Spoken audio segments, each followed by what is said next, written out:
Good morning. तो last class में हम लोगों ने मोलालिटी पढ़ा था, ठीक है। तो एक्चुअली कुछ प्रॉब्लम हो गई थी, तो लास्ट क्लास में ओनली बहुत शॉर्ट वीडियो बना हुआ था, तो जिसमें कि ओनली मोलालिटी के बारे में हम बताए हुए थे, कुछ क्वेश्चन नहीं करवाए हुए थे, ठीक है। तो आज मोलालिटी पे कुछ क्वेश्चन करिए। तो ऑलरेडी मोलालिटी क्या होता है? मोलालिटी को स्मॉल m से इंडिकेट करते हैं और इसे मोलल कंसंट्रेशन भी बोला जाता है, MOLAL, मोलल, ठीक है। अच्छा, मोलालिटी एक टेम्परेचर डिपेंडेंट क्वांटिटी है या टेम्परेचर इंडिपेंडेंट क्वांटिटी है? वो ये आपका टेम्परेचर इंडिपेंडेंट होगा। टेम्परेचर पे डिपेंड करेगा क्या? नहीं करेगा। क्यों? मोलालिटी क्या होता है? Number of moles of solute present in 1 kg of solvent. तो न्यूमरेटर में क्या है? नंबर ऑफ मोल्स, ठीक है। और डिनोमिनेटर में क्या है आपका? मास ऑफ सॉल्वेंट इन kg। तो क्या यहाँ पे वॉल्यूम दिया हुआ है? वॉल्यूम तो है नहीं। तो मास पे टेम्परेचर का कोई इफेक्ट पड़ता है क्या? नहीं पड़ता है।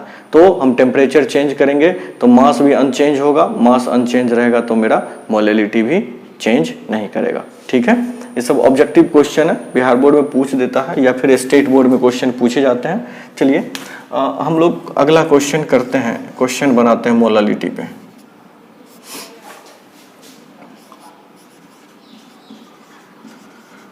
Calculate the molality of a solution containing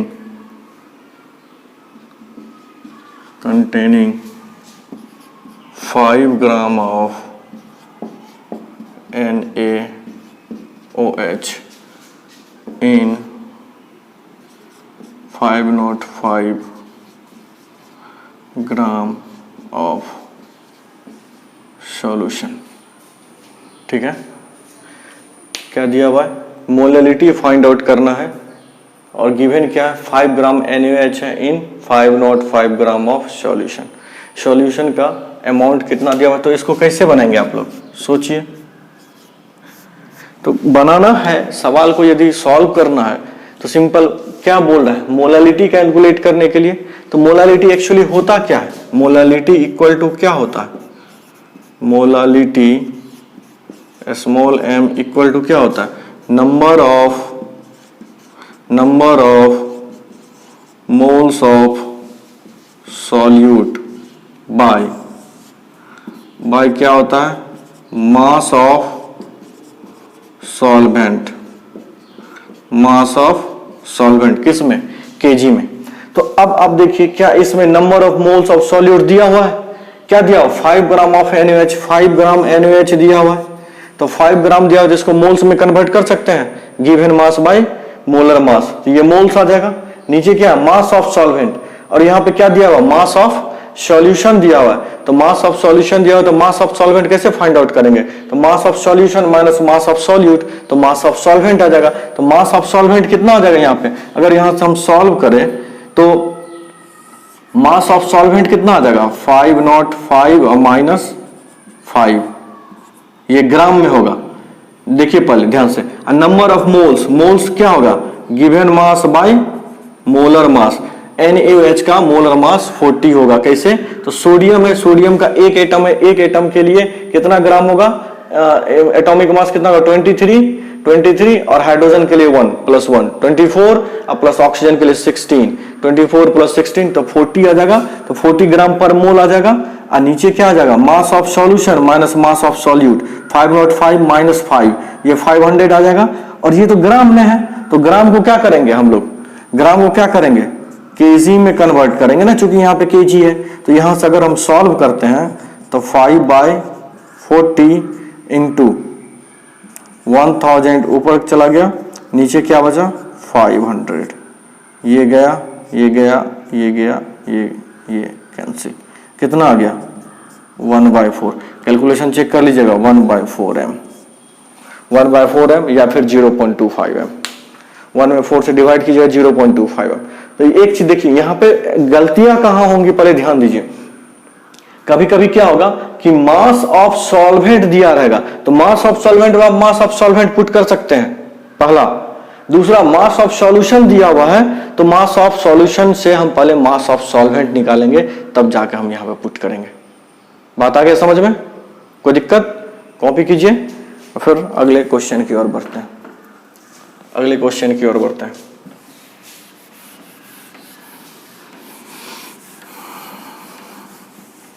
Calculate the molality of a solution containing, next question, calculate the molality of a solution containing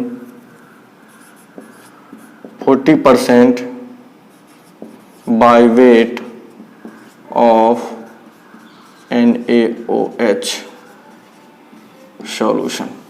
40% by weight of NaOH solution। by weight है, by weight, by weight का means क्या होगा? W by W। अब इसको आप solve कीजिए। Molality क्या निकालना है? मोलालिटी। मोलालिटी का क्या डिफिनेशन होता है? सबसे पहले मोलालिटी क्या? Number of moles of solute, number of moles of solute पर केजी ऑफ सॉल्वेंट। तो देखिए molality, molality M equal to number of moles of solute by mass of solvent. किस में? केजी में। अब यहां पे क्या दिया हुआ है क्वेश्चन में? ये इंफॉर्मेशन का क्या मीनिंग होता है? 40% बाय वेट ऑफ NaOH का मीनिंग, हमें नंबर ऑफ मोल्स भी फाइंड आउट करना पड़ेगा सॉल्यूट का, मास ऑफ सॉल्वेंट भी चाहिए, तो ही ना हम फाइंड आउट कर पाएंगे। तो यहां पे क्या हुआ है? गिवन है 40% by weight of NaOH solution. इसका क्या मीनिंग है? इट मींस क्या होता है? लिखा हुआ है, सिखा हुआ है। It means 40 gram of NaOH present in 100 gram of solution. तो यहां से वेट ऑफ सॉल्यूट कितना हो जाएगा? वेट ऑफ सॉल्यूट, सॉल्यूट मेरा क्या है? NaOH। कितना अमाउंट हो जाएगा wait of solute? 40 gram. Weight of solution, wait of solution क्या होगा बाबू? 100 ग्राम। तो अब वेट ऑफ सॉल्वेंट नहीं निकाल सकते हैं? Weight of solvent equal to 100 minus 40 equal to 60 gram. आ गया weight of solute. Weight of solute 40 gram, weight of solution 100 gram, weight of solvent 60 gram, 100 minus 40। अब क्या करना है? तो मास ऑफ सॉल्वेंट पता चल गया, ग्राम में है। ग्राम में से इसको केजी में हम कन्वर्ट कर सकते हैं। कैसे? 1000 से डिवाइड कर देंगे तो ये केजी में कन्वर्ट हो जाएगा। ये नीचे वाला डिनोमिनेटर तो मेरा सॉल्व हो गया। अब न्यूमरेटर में क्या है? Number of moles of solute. तो number of moles of solute equal to क्या होगा? Mass of solute by molar mass of solute. क्या करेंगे हम? यहां से सॉल्व कर देंगे। मोलालिटी M इक्वल टू, देखिए मास कितना दिया हुआ इसका? 40 ग्राम सॉल्यूट का, 40 बाय 40, ये मास by molar mass. Mass of solvent कितना है? 60 ग्राम बाय 1000। यहां से M इक्वल टू सॉल्व कर लीजिए आप लोग। 40 बाय 40 इंटू 1000 बाय 60, ये गया, ये गया। अब क्या हो गया?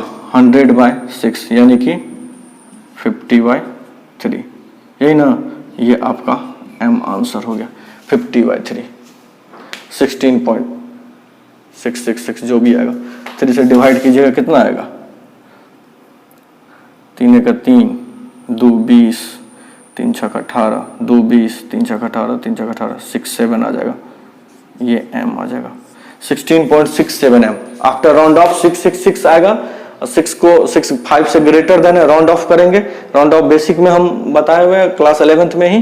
तो बेसिक में 6 हटेगा तो उससे पहले वाले नंबर में 1 इंक्रीज हो जाएगा। Preceding number, preceding digit increase by 1, ठीक है? अगर रिमूविंग डिजिट अगर ग्रेटर देन 5 हो तो ये आपका ये आंसर हो गया। क्लियर है? ये 2 क्वेश्चन हो गया। एक क्वेश्चन देखते हैं आपका, ये किस में था? Weight by weight, percentage by weight का क्या मीनिंग हो गया? वेट बाय वेट के टर्म में। अब एक नया क्वेश्चन देते हैं, अगर वेट बाय वॉल्यूम के टर्म में हो तब मोलालिटी कैसे फाइंड आउट करेंगे? ठीक है, तब जो जाके मोलालिटी कैसे फाइंड आउट करेंगे, इसे कॉपी कीजिए, आगे बढ़ते हैं हम लोग। ठीक है,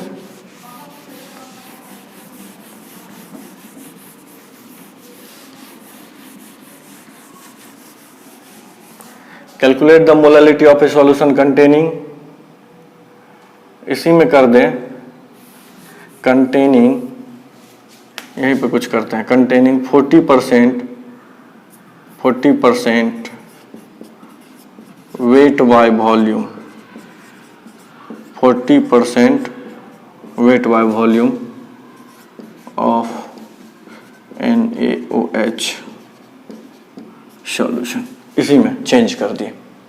ठीक है, क्वेश्चन में तो कुछ भी आ सकता है, यहाँ पे NaOH, HCl, H2SO4, Na2CO3 कुछ भी रह सकता है। ठीक है, टाइप समझिए किस टाइप से हम सॉल्व करेंगे। लेकिन अगर इसमें ध्यान दीजिए, अब पहले ध्यान दीजिए, क्या इससे हम फाइंड आउट कर पाएंगे? सोचिए क्या हमको दिया हुआ 40% वेट बाय वॉल्यूम का मीनिंग क्या हो गया? सॉल्यूट का अमाउंट मेरा कितना है? 40 ग्राम। नीचे सॉल्यूशन को इंडिकेट करता है वॉल्यूम ऑफ सॉल्यूशन 100 ml। लेकिन मोलैलिटी डिफाइन करना है तो molality equal to moles of solute by mass of solvent in KG. तो मास ऑफ सॉल्वेंट कैसे फाइंड आउट करेंगे? तो कभी भी अगर मास ऑफ सॉल्वेंट चाहिए तो mass of solution minus mass of solute करेंगे तब मास ऑफ सॉल्वेंट होगा। लेकिन अगर डेंसिटी नहीं दिया हुआ है तो हम फाइंड आउट नहीं कर पाएंगे, तो इसलिए इसमें डेंसिटी ऑफ सॉल्यूशन भी देना पड़ेगा। ठीक है, तो यहां पे आगे क्वेश्चन में एडिट कीजिए, density of solution is 1.6 gram पर ml, 1.6 ग्राम पर ml। क्लियर है? अब इसको सॉल्व करते हैं। कैसे सॉल्व करते हैं देखिए। सबसे पहले आपको पता होगा मोलैलिटी इक्वल टू क्या होगा? Molality M equal to number of moles of solute, short में लिख रहे हैं, अब बाय मास ऑफ सॉल्वेंट, किस में? केजी में। मान लेते हैं हम मास ऑफ सॉल्वेंट आपका जी, ये जो है मास ऑफ सॉल्वेंट है, मास ऑफ सॉल्वेंट। अब यहां पे गिवन क्या है? सबसे पहले यहां से 40% W/V, इसका क्या मीनिंग है? Weight of solute equal to कितना होगा? Weight of solute equal to कितना होगा? ये इंडिकेट किसको करेगा? सॉल्यूट को, 40 ग्राम। फिर वॉल्यूम ऑफ सॉल्यूशन कितना होगा? 100 ml। अब वॉल्यूम ऑफ सॉल्यूशन दिया हुआ है। ठीक है, अब आप लोग बताइए डेंसिटी इक्वल टू क्या होता है? Density equal to mass by volume. अगर किसी भी सॉल्यूशन का डेंसिटी आपको पता हो और उसका वॉल्यूम पता हो तो मास नहीं फाइंड आउट कर सकते हैं? कर सकते हैं या नहीं? तो मास ऑफ सॉल्यूशन क्या हो जाएगा? यहां से mass of solution equal to volume into density, volume into density. Volume कितना? 100 ml into 100 ml into density है 1.6 ग्राम पर ml। ml कैंसिल, ये पॉइंट उड़ा, 10 आया गया, 160 ग्राम। कितना आ गया? 160 ग्राम। मास ऑफ क्या आ गया? 160 ग्राम आपका। मास ऑफ सॉल्यूशन आ गया 160 ग्राम। तो mass of solvent equal to, mass of solvent equal to क्या आ जाएगा? 160। अब माइनस सॉल्यूट का कितना मास है? वेट ऑफ सॉल्यूट कितना है? 40। कितना आ गया? 120 ग्राम। अब मास ऑफ सॉल्वेंट भी निकल गया। तो अब मोलैलिटी इक्वल टू क्या आ जाएगा? मोलैलिटी M इक्वल टू क्या होता है? Moles of solute by mass of solvent, किस में? केजी में। तो molality M equal to moles of solute कितना है बाबू? तो मास कितना दिया हुआ है सॉल्यूट का? 40। अब बाय मोलर मास मेरा क्या है? NaOH है, NaOH के लिए 40। ठीक है, नीचे मास of solvent, mass of solvent कितना कैलकुलेट हुआ? 120 ग्राम। इसमें 1000 से डिवाइड कर देंगे तो M इक्वल टू कितना हो जाएगा? 40, यानी कि ऊपर आ गया 40/40 इंटू 1000/120, ये गया, ये गया, 4 तिया 12 और 4 25, यानी कि आ गया 25/3m, 25/3m। कैलकुलेशन देख लीजिएगा वैसे, ठीक है, कैलकुलेशन में कहीं कहीं मिस्टेक भी हो जाता है, ठीक है। तो देख लीजिए, ये सवाल समझ में आया कि किस तरह से हम लोग देखते हैं। सिंपल है, कुछ भी नहीं, जो सवाल दिया रहेगा, जो भी क्वेश्चन दिया रहेगा, उस क्वेश्चन को आप पढ़िए, उसका मीनिंग आपको समझ में आना चाहिए। जैसे यही क्वेश्चन है, इसका मीनिंग यदि आपको नहीं पता रहेगा तो फिर आप कैसे फाइंड आउट करिएगा। बात समझ में आया? इसलिए पहला क्लास यानी कि सेकंड कंसंट्रेशन का फर्स्ट क्लास काफी इंपॉर्टेंट है, जो कि मेरा लेक्चर सेकंड है, वो काफी बेसिक है, ये सारा बेसिक है अभी, ठीक है। चलिए इसको कॉपी कीजिए। आगे हम लोग तो मोलालिटी पे हम लोग क्वेश्चन कर लिए, आगे नया कंसेप्ट पढ़ते हैं, मतलब दो, एक परसेंटेज स्ट्रेंथ और मोलालिटी पढ़ चुके हैं, तीसरा हम लोग मोल फ्रैक्शन के बारे में पढ़ते हैं, तीसरा कंसंट्रेशन टर्म हम लोग मोल फ्रैक्शन के बारे में पढ़ेंगे। चलिए आगे बढ़ते हैं, लिखिए तो मोल फ्रैक्शन। फ्रैक्शन क्या होता है? किसी भी चीज का फ्रैक्शन जो होता है ना, 1 के रिस्पेक्ट में देखा जाता है, 1 का कितना पार्ट है। जिस तरह से परसेंटेज होता है, 100 का कितना पार्ट होता है, 100 में कितना पार्ट अवेलेबल है, उसी को परसेंटेज बोलते हैं। 100 रुपीज में 5 रुपीज है, 100 का 5 पार्ट हो गया तो वो आपका 5% हो गया। 100 का 50 रुपीज 50% हो गया। उसी तरह से फ्रैक्शन जो होता है, हम लोग उसका जो मैक्सिमम वैल्यू 1 लेते हैं, यानी कि 1 के रिस्पेक्ट में हम लोग फ्रैक्शन को डिफाइन करते हैं। फ्रैक्शन हो, परसेंटेज हो, यानी कि कभी भी फ्रैक्शन यदि आपको पता रहे किसी भी चीज का, तो फ्रैक्शन में 100 से मल्टीप्लाई कर देंगे तो वो मेरा परसेंटेज में कन्वर्ट हो जाएगा। या फिर परसेंटेज गिवन है, उसमें 100 से डिवाइड कर देंगे तो वो मेरा फ्रैक्शन हो जाएगा। फ्रैक्शन आप किसी भी चीज में ले सकते हैं, ठीक है। जैसे कि मान लीजिए अभी हम लोग पढ़ेंगे केमिस्ट्री में मोल फ्रैक्शन, मोल फ्रैक्शन हो गया, ठीक है। करंट में आप लोग मतलब फिजिक्स में पढ़िएगा voltage fraction, current fraction, pressure fraction भी होता है केमिस्ट्री में, किसी भी चीज का फ्रैक्शन हो सकता है, ठीक है। तो सबसे पहले लिखते हैं, हम लोग को पढ़ना जो है तीसरा टर्म वो है मोल फ्रैक्शन। वो क्या पढ़ना है? Mole fraction. मोल फ्रैक्शन को जाई से इंडिकेट करते हैं, लेकिन नॉर्मली जो हम लोग जो है ना एक्स से ही इंडिकेट करने लगते हैं, ठीक है, एक्स से ही इंडिकेट करने लगते हैं, ठीक है, कोई दिक्कत नहीं है। तो मोल फ्रैक्शन का डिफिनेशन क्या होगा, आप लोग बताइए क्या होगा। देखिए, और क्या होता है, किसी भी कंपोनेंट का मोल्स अब बाय टोटल मोल्स के रेशियो को मोल फ्रैक्शन बोलते हैं। It is the ratio of moles of one component to the total moles of solution. Solution पढ़ रहे हैं तो सॉल्यूशन के टर्म में लिखेंगे, लिखिए it is the ratio of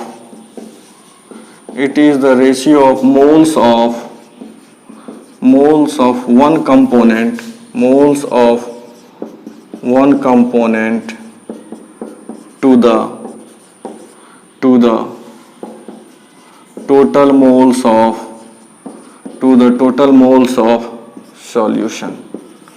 to the total moles of solution। जैसे मान लीजिए मोल फ्रैक्शन को x इंडिकेट करते हैं, मोल फ्रैक्शन ऑफ सॉल्यूट लेंगे, mole fraction of solute equal to क्या होगा, क्या बोला, it is a ratio of moles of one component. तो सॉल्यूशन में मान लीजिए कि बाइनरी सॉल्यूशन का बात करें तो उसमें दो कंपोनेंट है, एक सॉल्यूट है और दूसरा सॉल्वेंट है। तो मोल फ्रैक्शन जिसका सॉल्यूट का लेंगे तो मोल्स ऑफ सॉल्यूट क्या आ जाएगा, मोल्स ऑफ सॉल्यूट अब बाय टोटल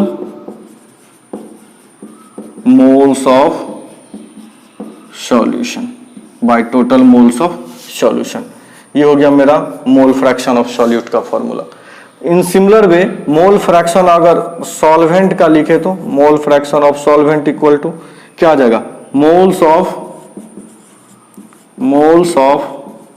सॉल्वेंट अब by total moles of solution, total moles of solution. यही होता है मोल फ्रैक्शन। जैसे मान लीजिए कि क्लास में कुछ गर्ल्स है कुछ बॉयज है, यदि गर्ल्स का फ्रैक्शन पूछा जाए तो number of girls by total number of student, teacher को मान लीजिए नेग्लेक्ट करके चलिए, टोटल नंबर ऑफ स्टूडेंट, बात समझ में आ गया।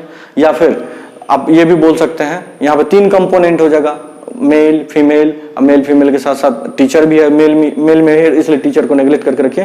तो अगर टोटल नंबर ऑफ सिर्फ टोटल नंबर में हम गर्ल्स और बॉयज को कंसीडर करते हैं तो आपका क्या होगा, जैसे mole fraction of girls equal to total number of girls by total number of student, means total number of boys plus total number of girls. बात समझ में आ गया। सिमिलरली तो उसी तरीके से कंपोनेंट में 2 कंपोनेंट, सॉल्यूशन में 2 कंपोनेंट, एक सॉल्यूट और दूसरा सॉल्वेंट। तो सॉल्यूट का मोल फ्रैक्शन क्या होगा, जिसका मोल फ्रैक्शन निकालना है उसी का मोल्स अब बाय टोटल मोल्स, जिसका भी निकालना हो। सॉल्वेंट का निकाले तो न्यूमरेटर में क्या देंगे, मोल्स ऑफ सॉल्वेंट अब by total moles of solution. Clear है। चलिए आगे बढ़ते हैं इसी में। अब मान लेते हैं कि अगर दोनों को अगर हम ऐड कर दें, जैसे मान लीजिए सपोज कीजिए कि 2 कंपोनेंट हैं, मान लीजिए एक कंपोनेंट ए है, सॉल्यूट मान लेते हैं, सॉल्यूट ए है और सॉल्वेंट बी है। इसका मोल्स जो है Na है, इसका मोल्स Nb है। इसके मोल फ्रैक्शन को XA बोलेंगे, इसके मोल फ्रैक्शन को XB बोलेंगे। टोटल मोल्स कितना हो जाएगा, यहाँ पे टोटल और टोटल मोल्स इक्वल टू क्या हो जाएगा, Na प्लस Nb और total mole fraction XA plus XB होगा। अब यहां से mole fraction of solute equal to क्या होता है, XA इक्वल टू टर्म में अगर इंडिकेशन में लिखे तो XA equal to Na by Na plus Nb। ये क्यों आया, moles of solute by total moles of solution है। टोटल मोल्स ऑफ सॉल्यूशन का meaning moles of solute plus moles of solvent. Similarly XB equal to mole fraction of solvent equal to moles of solvent by moles of solute plus moles of solvent. ये दोनों आ गया, calculate हो गया। अब यहां से क्या करेंगे, now XA plus XB equal to क्या होता है, तो XA की जगह पे क्या आएगा, Na by Na plus Nb और XB के जगह पे Nb by Na plus Nb। अब इसको जो है हम लोग क्या करेंगे, ध्यान से देखिए, अब दोनों को ऐड करेंगे तो Na plus Nb, Na plus Nb, तो XA plus XB equal to क्या आएगा, नीचे में Na प्लस Nb। एलसीएम लिए, इससे दिए डिवाइड के 1 आया, तो ऊपर में क्या आ गया, Na प्लस Nb, यानी कि XA plus XB equal to कितना आ गया, 1। तो यहां से कोई भी एक XA equal to 1 minus XB, ये दोनों फॉर्मूला हो गया जो कि आगे हम लोग को पढ़ना भी है, इसको यूज भी करना। यानी कि अगर कोई भी बाइनरी सॉल्यूशन है, बाइनरी सॉल्यूशन में एक कंपोनेंट का मोल फ्रैक्शन अगर आपको पता है तो दूसरे का मोल फ्रैक्शन आप 1 माइनस कर दीजिए, दूसरे का मोल फ्रैक्शन हो जाएगा। बताया समझ में। तो यहाँ पे कुछ पॉइंट लिखाना चाहते हैं नोट में, कुछ इंपॉर्टेंट पॉइंट लिखिए आगे हम लिखा रहे हैं, इसको कॉपी करने के बाद लिखिए। कुछ इंपॉर्टेंट पॉइंट्स बताना जा रहे हैं जिसको आप लोग हमेशा एज रिजल्ट याद रखिएगा। नोट, सबसे पहला कि sum of mole fraction of all components present in a solution is equal to 1 होता है। क्या होता है, sum of mole fraction of all component present in a solution is equal to 1। कहने का मतलब जितना भी कंपोनेंट है, जैसे XA plus XB plus XC plus dot dot dot dot plus XN है, सभी को सम को यदि ऐड करे तो उसका वैल्यू कितना होगा, सभी के वैल्यू को ऐड करे या सम करे उसका वैल्यू कितना हो जाएगा, 1। तो हम लोग बाइनरी सॉल्यूशन में पढ़ना है, तो बाइनरी सॉल्यूशन में कितने कंपोनेंट होंगे, 2 ही कंपोनेंट होंगे। बाइनरी सॉल्यूशन में कितना कंपोनेंट होगा, दो ही होगा, एक होगा सॉल्यूट और दूसरा सॉल्वेंट, तो हम लोग को दो ही कंपोनेंट के लिए लेके चलना है, ठीक है। लेकिन इन जनरल ये मेरा फॉर्मूला हो गया। दूसरा पॉइंट क्या है कि मोल परसेंट अगर निकालना हो तो क्या कीजिएगा, मोल फ्रैक्शन में 100 से मल्टीप्लाई कर दीजिए तो वो आपका मोल परसेंट निकल जाएगा।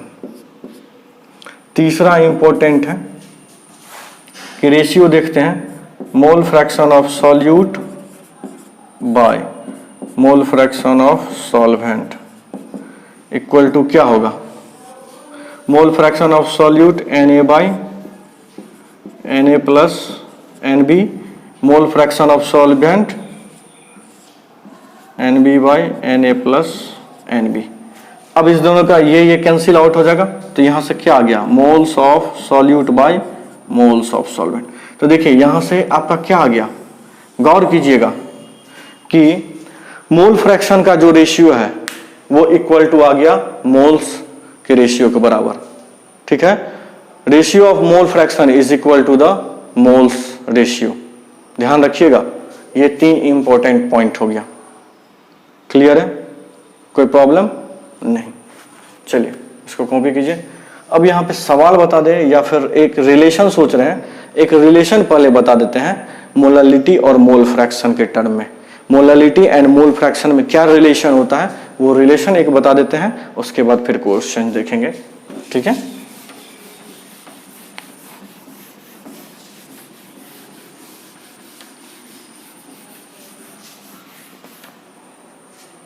लिखिए,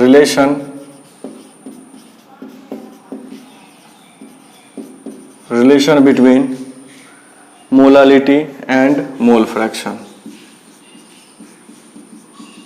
मोलालिटी एंड मोल फ्रैक्शन, दोनों के बीच क्या रिलेशन होता है। मान लीजिए मोलालिटी m है, अगर किसी का भी मोलालिटी कुछ भी दिया हुआ है, ठीक है, तो इसका क्या मीनिंग होता है, मतलब मोलालिटी इक्वल टू दिया हुआ है m दिया हुआ, इसका क्या मीनिंग होगा, यहां से क्या आप बोल सकते हैं कि moles of solute equal to m, जो भी m रहे, 2m रहे तो मोल्स ऑफ सॉल्यूट 2 हो जाएगा, ठीक है। अगर 1.5 मोलालिटी होगा तो मोल्स ऑफ सॉल्यूट क्या आ जाएगा, 1.5। तो मोल्स ऑफ सॉल्यूट यहां से पता चल गया, ठीक है। उसके बाद क्या होता है, मास ऑफ सॉल्वेंट कितना होगा, mass of solvent equal to 1 kg, या फिर इसको बोलिए 1000 ग्राम। क्योंकि हमें मोल फ्रैक्शन के साथ रिलेशन निकालना है मोलालिटी का, तो मोल्स ऑफ सॉल्यूट पता है आपको, तो मोल फ्रैक्शन निकालने के लिए क्या करना पड़ेगा, हमें मोल्स ऑफ सॉल्वेंट भी निकालना पड़ेगा। तो मोल्स ऑफ सॉल्वेंट निकालने के लिए सॉल्वेंट का मेरे पास मास गिवन है, तो हम लोग क्या करेंगे, let molar mass of solvent equal to mb gram per mole. अब यहां से मोल्स ऑफ सॉल्वेंट निकालिए, तो मोल्स ऑफ सॉल्वेंट क्या आ जाएगा, 1000 बाई mb, ये आ गया। अब mole fraction of solute equal to क्या होता है formula, mole fraction of solute equal to moles of solute by total moles of solute plus moles of solvent, यही ना होता है, moles of solute by moles of solute plus moles of solvent. अब आपको पता है यहां पे देखिए, mole fraction of solute equal to moles of solute क्या है, जो मेरा मोलालिटी का वैल्यू होता है। मोलालिटी क्या होता है, पिछले क्लास में बताए हुए थे example 1.5 something molality HCl solution का क्या मीनिंग होता है। मोलालिटी में जो वैल्यू रहेगा वो सॉल्यूट के मोल्स को इंडिकेट करता है, ठीक है। तो मोल्स ऑफ सॉल्यूट मेरे पास क्या है, m, by moles of solute क्या है m, अब प्लस मोल्स ऑफ सॉल्वेंट कितना है 1000 बाई mb।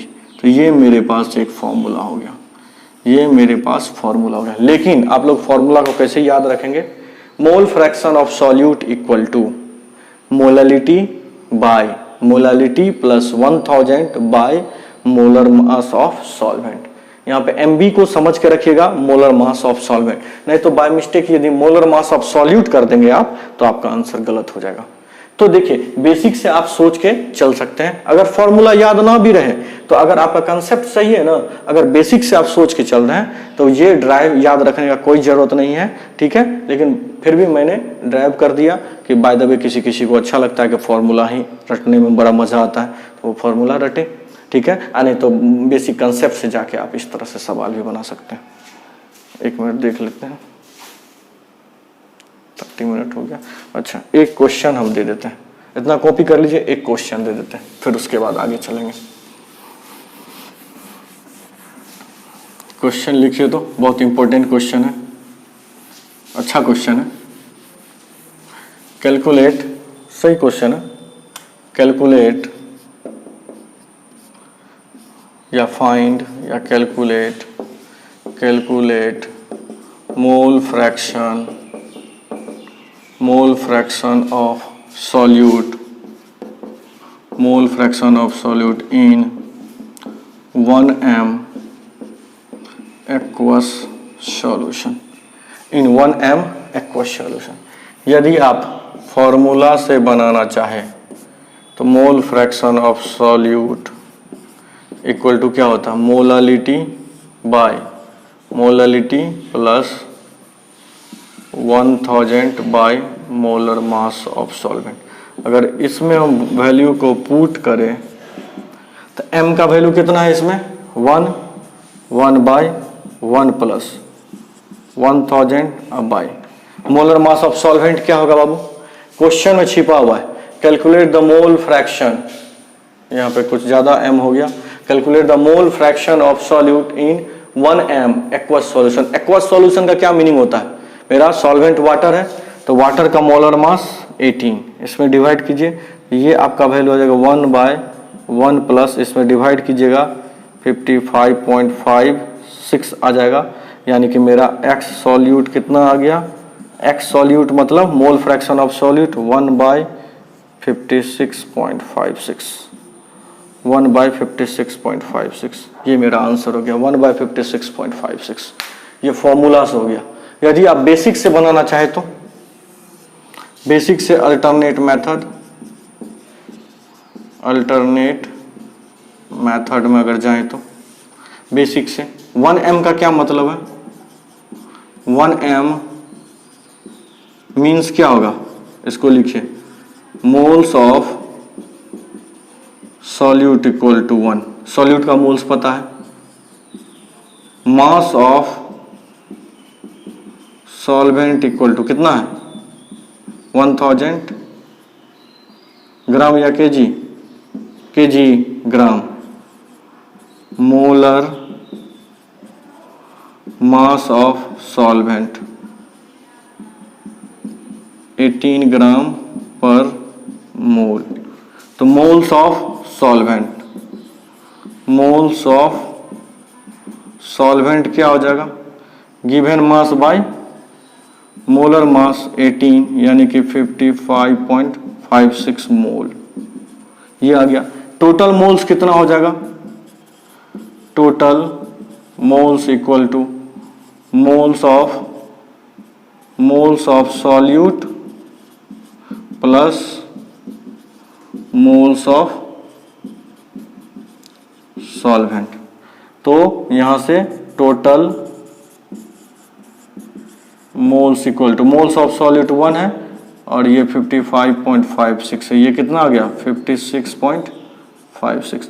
अब mole fraction of solute equal to जिसका निकालना है तो 1 बाय 56.56 आंसर आ गया। अगर मान लीजिए यहीं पे मोल फ्रैक्शन ऑफ सॉल्वेंट बोलता तो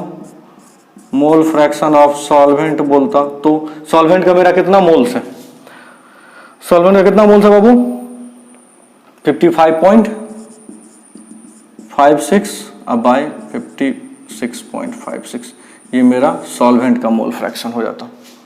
बात आ गया समझ में? कोई दिक्कत? आई थिंक नहीं होना चाहिए। ठीक है, तो आज क्लास यहीं पे एंड करते हैं, फिर नेक्स्ट क्लास में मिलेंगे, नेक्स्ट लेक्चर में मिलेंगे। ठीक है, आप लोग वीडियो को देखते रहिए। ठीक है, और जो भी प्रॉब्लम होता है, मान लीजिए कि कोई सजेशन होता है तो आप लोग ज़रूर सजेस्ट कीजिए। ठीक है, फिर मैं उसको रिजॉल्व करने का प्रयास करूँगा। ठीक है, अगर वीडियो अच्छा लगे तो लाइक भी कीजिए, कमेंट भी कीजिए, सब्सक्राइब भी कीजिए और शेयर भी कीजिए अपने दोस्तों के बीच। ठीक है, ओके, बाय बाय।